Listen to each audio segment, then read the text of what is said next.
Bismillahirrahmanirrahim. Assalamualaikum warahmatullahi wabarakatuh. Untuk mata kuliah strategi pembelajaran ini, materi pertama yang akan dipelajari adalah tentang hakikat strategi pembelajaran. Kita langsung saja.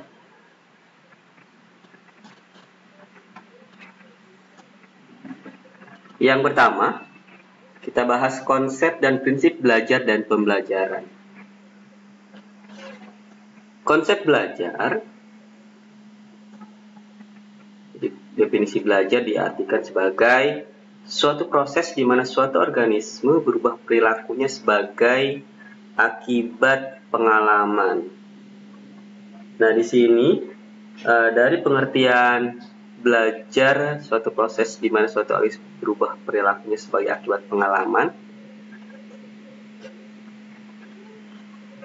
terdapat 3 ciri utama atau 3 ciri pokok dari belajar ya. Yang pertama, proses. Kemudian yang kedua ada perubahan perilaku, dan yang ketiga pengalaman. Proses, untuk yang pertama, belajar sendiri adalah proses mental dan emosional atau proses berpikir dan merasakan. Jadi seseorang dikatakan belajar jika pikiran dan perasaannya aktif. Aktivitas pikiran dan perasaan itu sendiri tidak dapat diamati oleh guru.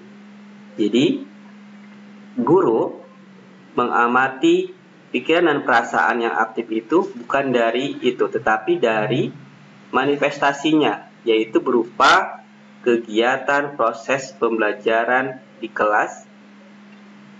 Jadi proses kegiatan pembelajaran di kelas dari seluruh siswa itu yang bisa diamati. Jadi bukan lagi pikiran perasaan yang aktif dari siswa, karena itu tidak bisa diamati. Jadi guru hanya bisa mengamati manifestasinya berupa kegiatan siswa sebagai akibat adanya aktivitas pikiran dan perasaan pada diri siswa tersebut.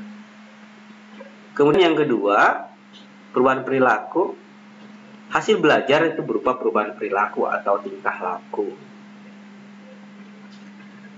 Seseorang yang belajar akan berubah atau bertambah perilakunya, baik berupa pengetahuan, keterampilan, ataupun sikap.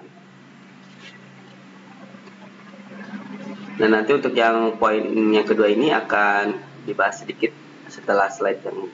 Kemudian yang ketiga kita lanjutkan, pengalaman. Ciri utama yang ketiga, pengalaman. Belajar sendiri adalah mengalami, dalam arti belajar terjadi di dalam interaksi antara individu dengan lingkungan, baik lingkungan fisik maupun lingkungan sosial. Nah, jadi kegiatan belajar sendiri, siswa diajak untuk mengalami berinteraksi dengan lingkungan, baik fisik maupun lingkungan sosial. Lingkungan fisik seperti apa aja? Lingkungan fisik sebagai contoh, buku sebagai sumber belajar, buku-buku, peralatan sekolah, kemudian semua sarana dan prasarana yang ada di sekolah, bahkan termasuk ke dalam lingkungan alam ya, alam sekitar. Kemudian untuk lingkungan sosial itu sebagai contoh teman-teman di kelasnya atau di sekolahnya, kemudian guru atau pegawai sekolah tersebut dan sebagainya yang ada di lingkungan sekolah. Nah, kita lanjutkan, tadi sudah disebutkan bahwa ada untuk perubahan perilaku. Di sini kita bahas sedikit ya, bahwa untuk perubahan perilaku sebagai hasil belajar dikelompokkan ke dalam 3 ranah atau kawasan. Yang pertama, kognitif, afektif, dan psikomotor. Kognitif untuk arti pengetahuan, jadi penguasaan pengetahuan. Kemudian untuk afektif, penguasaan tentang sikap atau nilai-nilai. Dan yang ketiga, psikomotor atau keterampilan. Nah, di sini 3 ranah atau kawasan sebagai hasil belajar ya, yang harus dicapai, dan ketiga-tiganya tidak bisa dipisahkan satu sama lain. Kita lanjutkan. Kemudian yang berikutnya prinsip belajar. Prinsip belajar sendiri merupakan ketentuan atau hukum yang harus dijadikan pegangan di dalam pelaksanaan kegiatan belajar. Prinsip-prinsip belajar diantaranya yang pertama motivasi, kedua perhatian, aktivitas, balikan, dan yang terakhir perbedaan individual. Motivasi sebagai motor penggerak aktivitas. Jadi bila motornya tidak ada, maka aktivitas juga tidak akan terjadi. Kemudian bila motornya lemah, maka aktivitas pun akan lemah pula. Nah, motivasi ini ada dua jenis. Yang pertama motivasi intrinsik dari dalam, kemudian ekstrinsik yang dari luar. Motivasi intrinsik dari diri sendiri, misalkan sebagai contoh, kesadaran tentang tujuan yang ingin dicapai dari proses pembelajaran. Jadi jika siswa sudah memiliki tujuan dari proses kegiatan belajar, maka motivasinya akan lebih tinggi. Kemudian untuk ekstrinsik, itu yang dari luar, misalkan dari proses kegiatan belajar. Apakah proses kegiatan belajarnya itu menyenangkan atau bahkan membosankan. Kemudian juga dari faktor teman sebayanya, teman-teman sekelasnya, atau bahkan faktor gurunya, atau lingkungannya, kelasnya, atau lingkungan sekolahnya. Nah itu ya, dari yang motivasi dalam dengan jenis ekstrinsik. Kemudian berikutnya perhatian. Untuk perhatian, ini erat kaitannya dengan motivasi, bahkan tidak dapat dipisahkan. Nah, bagaimana siswa bisa memiliki perhatian terhadap materi yang diajarkan? Nah, ini perhatian ini akan muncul dengan beberapa penyebabnya ya. Yang pertama, jika siswa itu merasa bahwa materi yang sedang diajarkan atau objek yang diajarkan mempunyai kaitan dengan dirinya, misalkan karena kebutuhan. Nah, ini kan terkait dengan tadi motivasi intrinsik ya, terkait dengan cita-citanya, terkait dengan bakat dan minatnya, maka siswa akan lebih perhatian terhadap materi yang sedang diajarkan. Kemudian yang kedua, objek itu sendiri dipandang memiliki sesuatu yang lain.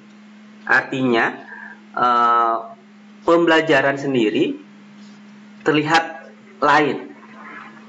Mungkin yang biasanya dengan menggunakan metode ceramah, diskusi, ini lebih lagi. Artinya metode pembelajaran yang digunakan lebih menarik, lebih menyenangkan, lebih menantang. Nah itu ya, maka akan mengakibatkan perhatian siswa akan terfokus kepada pembelajaran, proses pembelajaran. Kemudian berikutnya, aktivitas. Belajar itu sendiri adalah aktivitas. Jadi aktivitas mental dan emosional. Jika misalkan bila ada siswa yang duduk di kelas pada saat pembelajaran berlangsung, akan tetapi mental emosionalnya tidak terlibat aktif di dalam situasi pembelajaran, maka pada hakikatnya siswa tersebut tidak ikut belajar. Jadi hanya secara fisiknya saja ada di kelas, tetapi secara mental dan emosionalnya tidak melakukan aktivitas. Makanya sebagai guru kita harus mengetahui siapa saja anak yang secara fisik ada di kelas tetapi secara mental dan emosional tidak melakukan aktivitas. Mungkin terlihat dengan misalkan dia hanya diam saja, hanya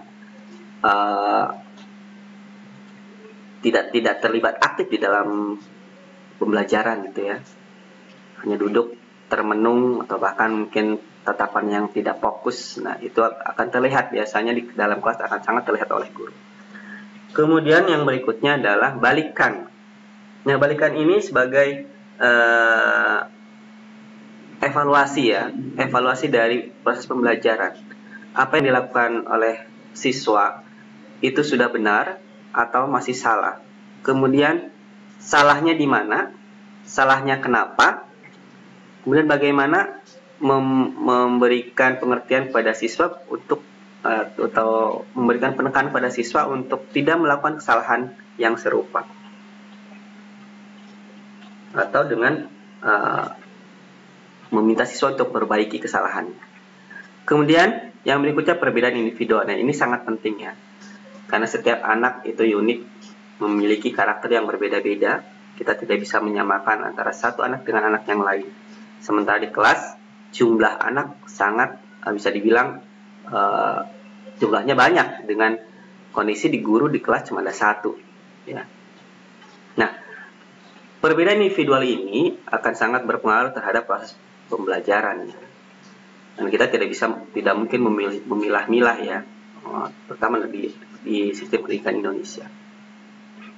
Jadi kita harus mengakomodir semua karakter atau perbedaan karakter dari semua siswa. Sebisa mungkin, semaksimal mungkin kita bisa. Nah, sebagai gambaran saja, kalau ada buku yang pernah saya baca tentang gaya belajar siswa, tentang perbedaan individual ya. Judulnya The Power of Learning Styles, karangan Gordon Dryden. Nah, di sini disebutkan bahwa begitu besar kekuatan gaya belajar siswa. Mungkin kita sendiri mengalami ya sebagai individu bahwa kita tidak bisa disamakan dengan yang lain. Mungkin ada anak yang bisa belajar dengan kondisi situasi yang berisik, tapi juga sebagian lagi ada yang hanya bisa belajar dengan musik, misalkan ada alunan musik, atau bahkan ada yang bisa belajar dengan kegiatan yang melibatkan seluruh gerak aktivitas fisiknya, atau mungkin hanya ada yang bisa maksimal hanya dengan mendengarkan.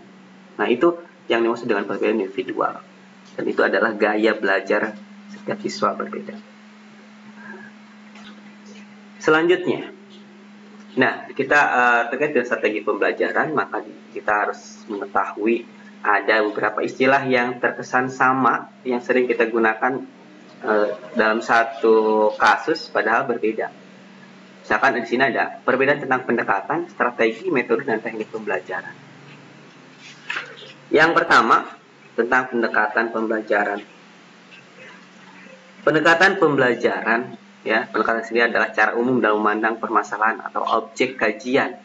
Jadi pendekatan pembelajaran adalah cara memandang terhadap pembelajaran. Sebagai contoh misalkan pendekatan dengan menggunakan pendekatan siswa aktif. Maka pendekatan siswa aktif ini memandang bahwa pembelajaran akan terjadi apabila siswa terlihat atau terlibat aktif dalam pembelajaran. Artinya dengan pendekatan siswa aktif ini, bagaimana guru membuat proses pembelajaran yang bisa membuat siswa terlibat aktif dalam proses pembelajaran. Maka guru hendaknya mengembangkan pembelajaran yang memungkinkan dapat dijadikan wahana bagi siswa untuk terlibat aktif. Nah, ini harus dipahami ya. Kemudian berikutnya tentang strategi pembelajaran. Strategi pembelajaran adalah kegiatan guru untuk memikirkan dan mengupayakan terjadinya konsistensi antara aspek-aspek dari komponen pembentukan sistem pembelajaran. Dan ini merupakan langkah selanjutnya setelah adanya pendekatan pembelajaran. Dalam hal ini, strategi pembelajaran tidak hanya dilakukan pada saat pelaksanaan pembelajaran, tapi juga pada dimensi perencanaan. Jadi bukan hanya pada pelaksanaan, tapi juga pada perencanaan. Kemudian selanjutnya, metode pembelajaran. Nah, ini yang istilah yang sering kita gunakan, metode pembelajaran. Metode adalah cara yang digunakan guru dalam membelajarkan siswa. Nah, menurut Johnny, bahwa metode adalah berbagai cara kerja yang bersifat relatif umum yang sesuai untuk mencapai tujuan tertentu. Ada beberapa metode yang biasa kita kenal ya dalam pembelajaran. Yang pertama, yang konvensional, ada ceramah, ada diskusi, tanya jawab, simulasi, kerja kelompok, demonstrasi, dan sebagainya.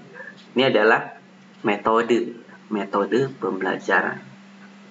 Biasanya yang paling umum dilakukan bagi guru-guru yang masih konvensional biasanya dengan ceramah.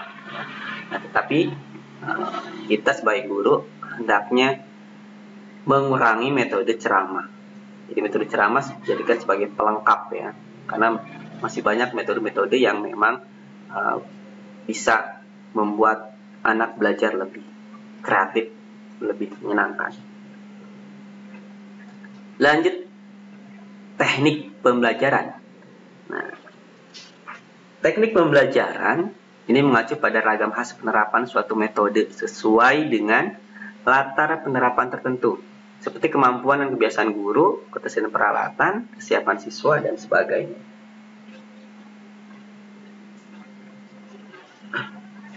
Nah, dari langkah-langkah atau teknik pembelajaran, kita dapat mengetahui metode, strategi, dan pendekatan yang digunakan dalam suatu proses pembelajaran. Jadi teknik pembelajaran ini adalah wujud nyata atau konkret dari penggunaan metode. Selanjutnya, ini materi terakhir di hakikat strategi pembelajaran. Masih ada satu lagi, ada 4. Untuk yang ketiga ini adalah faktor-faktor penentu dalam pemilihan pembelajaran, dalam pemilihan strategi pembelajaran. Yang pertama ada tujuan pembelajaran. Nanti kita bahas sedikit bahwa komponen utama yang harus dipertimbangkan dalam memilih dan menggunakan strategi pembelajaran ialah tujuan pembelajaran. Nah, tadi sudah disebutkan di awal ya, ada 3 ranah pembelajaran. Ini merupakan taksonomi tujuan dari Bloom ya, seorang ahli pendidikan, bahwa ada 3 ranah pembelajaran itu kognitif, afektif, dan psikomotor, seperti yang tadi sudah dijelaskan di awal. Kemudian yang kedua, bahan pelajaran. Di dalam tujuan tergambar tentang bahan pelajaran atau materi pelajaran ya, materi pembelajaran. Biasanya tergambar dalam tujuan. Kemudian yang ketiga, siswa. Karena yang paling berkepentingan dalam proses pembelajaran adalah siswa. Seperti yang disebutkan di depan bahwa tujuan yang harus dicapai dari proses pembelajaran adalah perubahan perilaku siswa. Kemudian berikutnya adalah guru. Nah, setiap guru memiliki kelebihan dan keterbatasan. Dalam hal mengajar pun, guru memiliki seni mengajar yang berbeda-beda. Makanya terkadang ada guru yang oleh siswa disukai, ada yang tidak disukai. Nah, ini sebenarnya setiap guru karena memiliki seni mengajar yang berbeda-beda. Tapi pada intinya mengharapkan semua siswanya belajar dengan maksimal gitu ya. Jadi inilah salah satu faktor penentu ya. Kemudian guru juga disebut bahwa guru adalah ujung tombak keberhasilan pendidikan. Kenapa disebut seperti itu? Karena seberapa bagusnya pun perencanaan, kurikulum, dan sebagainya, jika guru sebagai ujung tombak tidak bisa mengaplikasikan semua itu dalam proses pembelajaran di kelas, semua menjadi sia-sia atau menjadi tidak maksimal. Itu ya, makanya kalian calon-calon guru bekali ilmu pedagogik semaksimal mungkin di samping materi pengetahuan. Kemudian yang berikutnya sarana. Sarana, waktu, dan ruangan. Ini sudah otomatis ya, dengan sarana menjadi penentu ya dalam strategi pembelajaran. Karena saat kita menentukan strategi pembelajaran dengan menggunakan sarana A, ternyata sarananya tidak ada, kan tidak memungkinkan untuk dilakukan ya. Baik, kita lanjutkan. Materi terakhir, berbagai jenis strategi pembelajaran. Yang pertama ada berdasarkan proses pengolahan pesan, berdasarkan pihak pengolah pesan, berdasarkan pengaturan guru, berdasarkan jumlah siswa, dan yang terakhir berdasarkan interaksi guru dan siswa. Yang pertama, berdasarkan proses pengolahan pesan. Nah, ini ada dua jenis strategi yang digunakan, yaitu strategi pembelajaran deduktif dan induktif. Yang deduktif itu pesan atau materinya diolah mulai dari yang umum, yang general ya. Kemudian dilanjut ke hal yang khusus, yaitu penjelasan bagian-bagian atau atribut-atribut dengan berbagai ilustrasi atau contoh. Kebalikannya yang induktif, pesan atau materi pelajaran diolah mulai dari yang khusus ke yang umum. Selanjutnya, strategi berikutnya berdasarkan pihak pengolah pesan. Yang pertama, ada strategi pembelajaran ekspositori.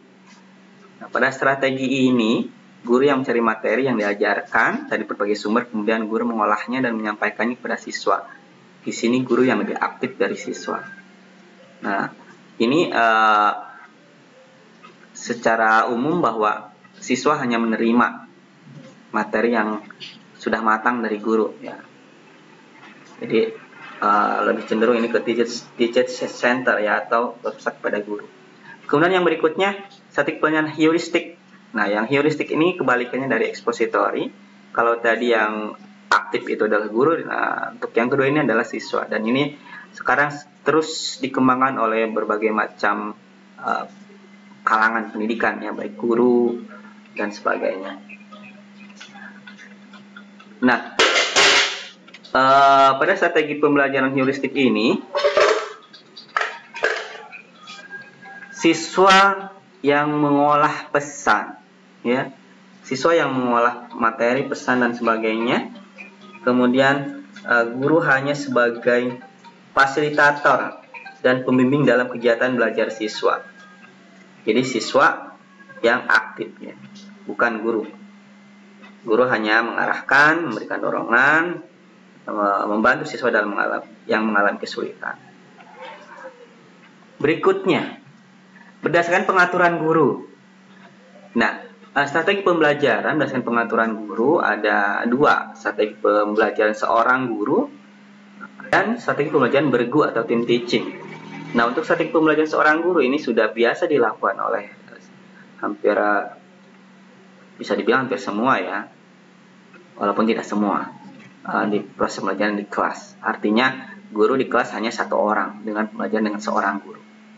Itu udah biasa. Nah, yang kedua ini yang tidak biasa bisa dibilang ya, walaupun sudah banyak juga sih yang menggunakan. Strategi pembelajaran bergu, team teaching. Jadi dalam satu materi, dalam satu mata pelajaran ada beberapa guru yang terlibat. Jadi biasanya dalam kelas bukan hanya satu orang guru, tetapi ada beberapa orang guru yang merupakan timnya, satu tim teaching gitu ya, dan satu sama lain saling melengkapi. Nah, ini yang masih jarang digunakan. Kebetulan kalau di sekolah tempat saya mengajar sudah mulai ada beberapa yang menggunakan strategi ini, tim teaching ya, walaupun belum banyak, karena memang butuh penyesuaian dengan guru-guru yang lain dalam satu tim. Selanjutnya, berdasarkan jumlah siswa. Nah, di sini ada 3, strategi pembelajaran klasikal, pembelajaran kelompok kecil, dan terakhir strategi pembelajaran individual. Nah, yang klasikal sudah biasa ya. Jadi, pembelajaran dengan siswa yang banyak dalam satu kelas, biasa seperti biasa. Kemudian dalam kelompok kecil, misalkan pembelajaran dibuat kelompok-kelompok, kemudian membahas suatu materi tertentu. Yang terakhir, strategi pembelajaran individual. Ini biasanya dengan menggunakan modul ya. Biasanya ini kalau sekarang lagi suasana atau kondisinya dengan COVID-19 ini banyak digunakan strategi pembelajaran individual, karena siswa diberikan hanya bentuk buku atau modul, kemudian belajar sendiri, kemudian memberikan mengerjakan tugas-tugas yang diberikan oleh guru. Ini yang sedang dilakukan pada saat COVID ini ya. Kemudian selanjutnya, berdasarkan interaksi guru dengan siswa. Nah, di sini ada dua jenis pembelajaran. Yang pertama, pembelajaran strategi pembelajaran tatap muka, dan yang kedua, strategi pembelajaran melalui media. Strategi pembelajaran tatap muka ini sudah biasa dilakukan, ya. Nah, yang kedua, strategi pembelajaran melalui media. Nah, ini juga sekarang sedang dilakukan oleh hampir semua siswa di Indonesia, bahkan di dunia, ya, terkait dengan COVID-19. Melalui media, ya. Melalui media internet, baik melalui video atau dan lainnya lah. Yang jelas menggunakan media, tidak melakukan tatap muka secara langsung. Walaupun misalkan menggunakan seperti tatap muka, ya, karena sekarang sudah canggih menggunakan misalkan video conference, ya, berbagai macam aplikasi sudah tersedia, ya, untuk tatap muka walaupun secara tidak langsung. Nah, ini adalah strategi pembelajaran yang kedua, karena kondisi yang tidak memungkinkan. Nah, itu saja mungkin yang bisa disampaikan terkait dengan strategi pembelajaran materi pertama tentang hakikat pembelajaran, hakikat strategi pembelajaran. Baik, terima kasih. Assalamualaikum warahmatullahi wabarakatuh.